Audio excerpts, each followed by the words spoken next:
Tonight, new evidence that the federal government has ignored a threat to the integrity of our elections. A group of Venezuelan businessmen have bought an American company that supplies electronic voting machines and counts the votes.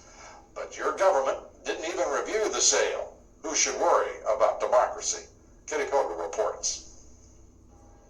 Smartmatic, based in Boca Raton, provides voting machines in local elections in the United States, like this election in Chicago in March. But Smartmatic has only 5 to 7 people working in Boca Raton, Florida. Smartmatic is a labyrinth of international holding companies owned by Venezuelan businessmen. Smartmatic Group NV of Curaçao, Netherlands, Antilles owns Smartmatic International BV of Amsterdam, Netherlands, owns Smartmatic Corporation of Florida, which bought Sequoia Voting Systems of California, USA in 2005. When Smartmatic bought the U.S. voting machine company Sequoia in 2005, the U.S. government did not review the sale. In discussions with this program today, Smartmatic lawyers admitted, "We were contacted by Treasury about a week ago, and we have provided documents over the last few days." The big worry for U.S. elections is Smartmatic and other voting machine companies are private companies. They have proprietary software that can call a trade secret. Electronic voting experts with extensive experience say it's nearly impossible to verify if a proprietary system is tamper-proof. All of the voting system vendors in the United States are private companies. The problem is the closed-door proprietary nature of the process. The closed system we have right now makes it extremely hard to find out what's going on.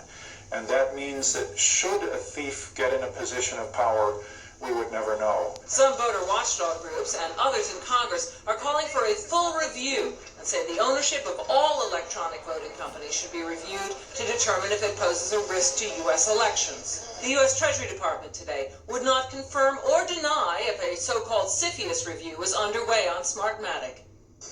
The U.S. Treasury Department tells us they can review documents for months, even weeks, before a 30-day formal review can begin, and then the agency can decide to extend that for another 45 days. What they say they can't tell us is if they're looking into Smartmatic, but that's something the company itself admitted to us today, That they were not reviewed by the Committee on Foreign Investment in the United States. When they were bought. That no one at the Treasury Department, no one in this federal government took one look at this transaction. They absolutely did not.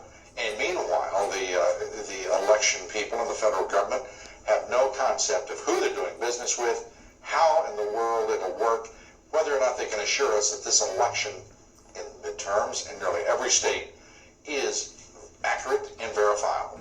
In fact, the Chicago officials admitted to us that they thought they were dealing with a Florida U.S. company. Well, we know what we're dealing with, and it is a dysfunctional government that is trying to render our elections precisely the same.